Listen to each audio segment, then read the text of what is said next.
नमस्कार दोस्तों, स्वागत है आप सभी का मेरे YouTube चैनल पर। मैं हूं आपका दोस्त राजन सनोडिया। दोस्तों, पुलिस कांस्टेबल की भर्ती में जैसा कि आप सब जानते हैं 100 नंबर का होगा आपका रिटन और 100 का होगा आपका फिजिकल। ठीक है, तो रिटन में आपको पता है कि रीजनिंग आना है, मैथ्स आना है और जीके और साइंस आना है। ठीक है, तो रीजनिंग में कौन कौन से इंपॉर्टेंट टॉपिक पढ़ना है, मैथ्स में कौन कौन से इंपॉर्टेंट टॉपिक पढ़ना है और जीके में क्या पढ़ना है दोस्तों, ऐसी कौन सी स्मार्ट स्ट्रेटेजी अपनाना है जिससे आने वाले एक महीने में हम जीके और साइंस की पूरी तैयारी कर लें। तो आने वाले वीडियो में दोस्तों मैं आपको एक एक टॉपिक बताऊंगा। ठीक है, एक एक इंपॉर्टेंट टॉपिक, कौन सा टॉपिक छोड़ना है, कौन सा इंपॉर्टेंट है, किसको डीपली पढ़ना है और किसको कैसा पढ़ना है, सभी चीज की चर्चा मैं आने वाले अंदर 4-5 मिनट के अंदर कर दूंगा। ठीक, चलिए सबसे पहले बात करता हूं रीजनिंग का। तो रीजनिंग आएगी दोस्तों आपकी 35 नंबर की, कम से कम कितने नंबर की, 35 नंबर की रीजनिंग आएगी। सबसे सरल सब्जेक्ट है हिंदुस्तान के अंतर्गत, जितने भी कंपटीशन एग्जाम होते हैं जीके से भी आसान होता है रीजनिंग, और रीजनिंग आएगी 35 नंबर की। ठीक है, तो रीजनिंग में आपको क्या क्या पढ़ना है, सबसे ज्यादा मोस्ट इंपॉर्टेंट रक्त संबंध, ब्लड रिलेशन। ठीक है, बिल्कुल ये मान के चलो, इसको 5 स्टार लगा लो आप, क्या 5 स्टार लगा लो। ब्लड रिलेशन, रक्त संबंध आपको बहुत अच्छे से डीपली पढ़ना है, और इसमें नॉर्मल रक्त संबंध भी पढ़ना है और वो A+B वाले जो आते हैं ना, वो वाले पढ़ना है। सबसे ज्यादा क्वेश्चन आते हैं रक्त संबंध से।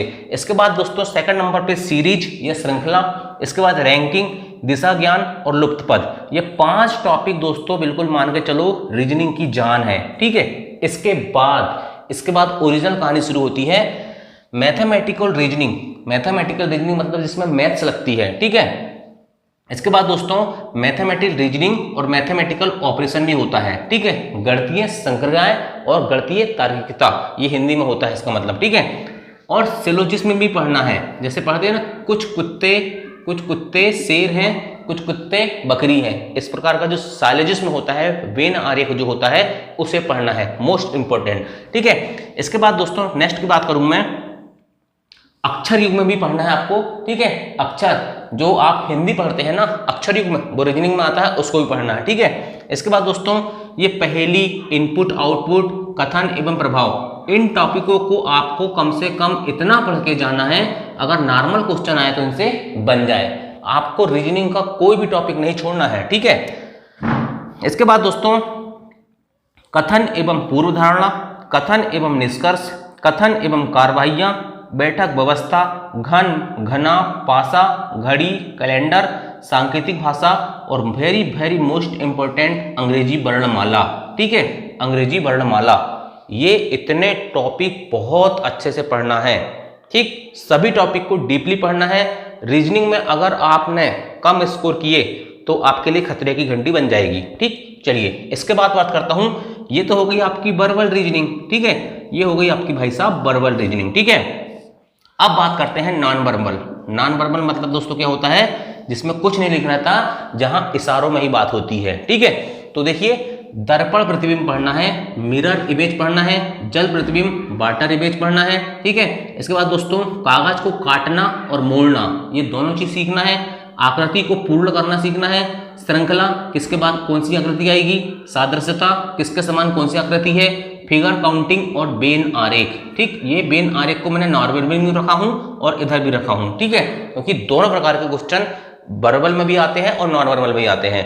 तो इतने टॉपिक को आप घोंट के पी जाओ। ठीक है, पहले डीपली पढ़ लो, इसके बाद प्रैक्टिस कर लो। ठीक है, सबसे ज्यादा इंपॉर्टेंट है प्रैक्टिस। जितनी प्रैक्टिस करोगे आप उतने ही टाइप के क्वेश्चनों से गुजरोगे और आपके कॉन्सेप्ट उतने ही अच्छे होंगे। ठीक है, श्रृंखला और जो आपका अंग्रेजी वर्णमाला है दोस्तों, बहुत अच्छे से पढ़ना।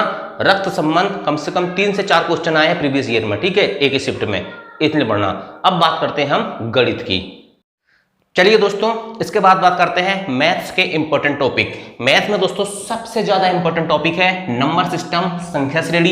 इसके बाद एलसीएम एचसीएफ मतलब लघुत्तम समावर्तक, महत्तम समावर्तक। इसके बाद simplification, very very very most important, यानी कि सरलीकरण। क्या पढ़ना है आपको, सरलीकरण पढ़ना है।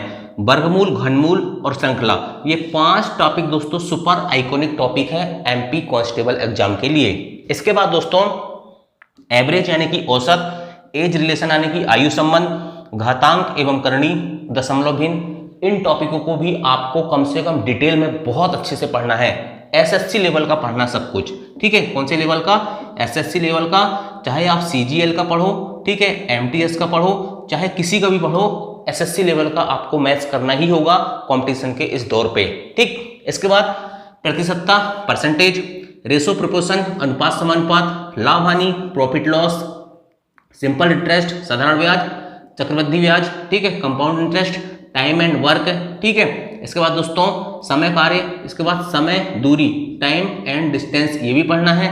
पाइप टंकी, नावधारा, साझा, ठीक है, मिश्रण, बट्टा और रेलगाड़ी, ये दोस्तों मैथ्स की क्या है, जान है, ठीक है। यहां से आपका सिलेक्शन मैथ में आप दूसरे स्टूडेंटों से आगे जाते हो, ठीक है। इसके बाद दोस्तों क्षेत्रफल, आयतन, डेटा इंटरप्रिटेशन, द्विघात समीकरण, बहुपद, प्रायिकता, सांख्यिकी, ऊंचाई दूरी, ठीक है। इसके बाद त्रिभुज, चतुर्भुज, वृत्त, बहुभुज, समषट्भुज, समबहुभुज, ठीक है, समलंब चतुर्भुज, समांतर चतुर्भुज, ठीक है। इसके बाद कंप्लीट ज्योमेट्री, इसके अंतर्गत दोस्तों पाई चार्ट, वृत्त, जीवा, व्यास, सभी चीजें पढ़ना होगा, तब जाके दोस्तों आप अच्छा स्कोर कर पाओगे। और मैथ्स कितने नंबर की आएगी, मैथ्स कम से कम 30 नंबर की आएगी, 30 में से 30 लाना है तो इतने टॉपिक को घोट डालो, ठीक। चलिए अब बात करते हैं जीके के टॉपिक और साइंस के टॉपिक की। दोस्तों अब बात करते हैं जीके और साइंस, जिसका वेटेज कम से कम 35 नंबर का रहेगा, ठीक है। कौन कौन से, जीके एंड साइंस, ठीक है। जीके साइंस मतलब सामान्य ज्ञान और सामान्य विज्ञान, ये 35 नंबर का आएगा। अब इसमें आपको क्या क्या पढ़ना भाई साहब देख लीजिए। सबसे पहले एमपी जीके, क्या पढ़ना है, एमपी जीके, फिर क्या पढ़ना है, इंडिया जीके, फिर क्या पढ़ना है, वर्ल्ड जीके, ठीक है, ये पढ़ना है भाई साहब, ठीक। इसके बाद करंट अफेयर्स, एमपी का, ठीक है, इंडिया का, ठीक है, इसके बाद वर्ल्ड का, सब कुछ आ रहा है आजकल एसएससी के पैटर्न पर व्यापम फॉलो कर रहा है, ठीक है। इसके बाद दोस्तों आपको क्या करना है, इंडिया जीके में भी क्या क्या पढ़ना है, हिस्ट्री पढ़ना है, ठीक है, पॉलिटी पढ़ना है, जियोग्राफी पढ़ना है, इकोनॉमी पढ़ना है, मिसलेनियस पढ़ना है, और एक और चीज पढ़ना है आपको स्पोर्ट्स, इसमें स्टैटिक भी पढ़ना है और करंट अफेयर्स भी पढ़ना है, ठीक है। आप बोलोगे सर क्या क्या पढ़ना है, सब कुछ पढ़ना है। सामान्य ज्ञान ज्ञान का सागर है, ठीक है, जितना अंदर घुसोगे उतने अंदर चले जाओगे, लेकिन उससे बाहर आने का कभी नहीं कर पाओगे आप, ठीक, उससे बाहर कभी आ ही नहीं सकते, क्योंकि ज्ञान, सामान्य ज्ञान क्या है, आजकल व्यापम इस पैटर्न में फॉलो कर रहा है कि कुछ भी दे रहा है, ठीक है। कुछ क्वेश्चन आते हैं जो बन जाते हैं, अगर आप कर सकते हो तो जितने कर सकते हो उतने कर लो, एमसीक्यू लगा लो, ऑब्जेक्टिव लगा लो, ठीक। और क्या करना है इसके साथ, इसके साथ दोस्तों आपको क्या करना है, अभी पटवारी का एग्जाम हुआ है, ठीक है, फॉरेस्ट गार्ड का हुआ है, पुलिस कांस्टेबल का 2022 का है, जितने भी व्यापम मतलब दोस्तों पीईबी या जो भी इसका नाम हो गया है ईएसबी, एम्प्लॉय सिलेक्शन बोर्ड, ठीक है, जितने भी इसमें ओल्ड क्वेश्चन पेपर पड़े हुए हैं सभी लगा लो, ठीक। अगर 5 क्वेश्चन भी फंस गया 35 में से तो आप दूसरे स्टूडेंटों से आगे चल जाओगे जिन्होंने क्या किए हैं, ओल्ड क्वेश्चन पेपर नहीं लगाए हैं। कम से कम कुछ क्वेश्चन तो रिपीट होते हैं, 2-4 क्वेश्चन रिपीट हो गए तो बहुत बड़ी बात भैया जीके में, ठीक है।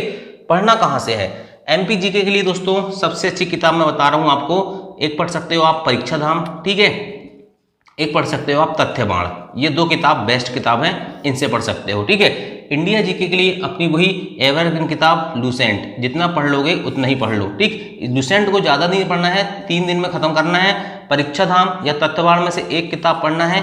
एमसीक्यू के लिए आप दोस्तों परीक्षा धाम की एमसीक्यू लगा सकते हो, इसको 2 दिन में खत्म कर देना है, हो जाएगी खत्म, आप एक बार करके तो देखो, हो जाती है ना।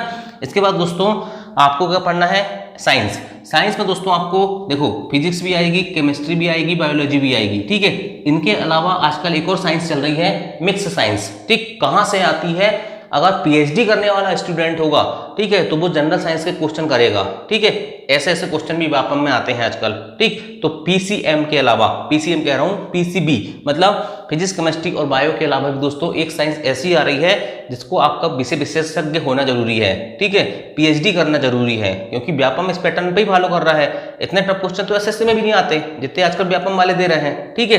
तो उनसे कोई दिक्कत नहीं है, हमको स्कोर करना है 100 में से कितना, हमको स्कोर करना भाई साहब 100 में से हमको करना है 100 में से करना है 75, कम से कम 75 के प्लस जितने जाओगे उतना अच्छा आपके लिए रहेगा, ऊपर का ही टारगेट लेके चलना, ठीक। यहाँ 75 प्लस, और फिजिकल डेली दौड़ो, ठीक है, सुबह शाम दौड़ो, ठीक, लंबी दौड़ लगाओ, ठीक है, जितनी लंबी दौड़ लगाओगे आपका स्टेमिना उतना अच्छा बढ़ेगा। गोला फेंको, गोला नहीं होगा तो पत्थरा फेंको, ठीक है, लंबी कूद फेंको, ठीक है, लंबी कूद करो मतलब, है ना। लंबी कूद के लिए आप रेता का कहीं ढेर होगा, बना लो निशान, कूदते रहो, ठीक। लेकिन सबसे ज़्यादा ये चीज़ बता दे रहा हूँ, ये मत सोचना कि हम फिजिकल में ज़्यादा नंबर ले आएंगे, ऐसा ना हो कहीं कि आपको फिजिकल का मौका ही नहीं मिले, इसलिए रिटर्न में भी ज़्यादा मेहनत करना जरूरी है। अभी दोस्तों आप क्या करो, जब तक एग्जाम है तब तक क्या करना है, आपको पढ़ाई पे ज़्यादा ध्यान देना है, लेकिन साथ में दोस्तों दौड़ आपको कंटिन्यू रखना है किसी भी हालत में। कम से कम सुबह शाम आपको 10-15 मिनट दौड़ना है। 10-15 मिनट दौड़ लोगे तो आप बहुत दूर दौड़ जाओगे। इतना दौड़ लोगे कि आप अगर वहाँ फिजिकल में मान के चलिए आप 100 में से, ठीक है, 100 में से वहाँ भी 75 ले आते हो तो 75 और 75 आपके हो जाएंगे 150 में आपका नाम मेरिट में आ जाएगा। ठीक है, आप बन जाओगे पुलिस कांस्टेबल। Thank you. जय हिंद, जय भारत। जानकारी अच्छी लगी होगी तो लाइक करना, चैनल में आए होगे तो चैनल को सब्सक्राइब करना। Thank you.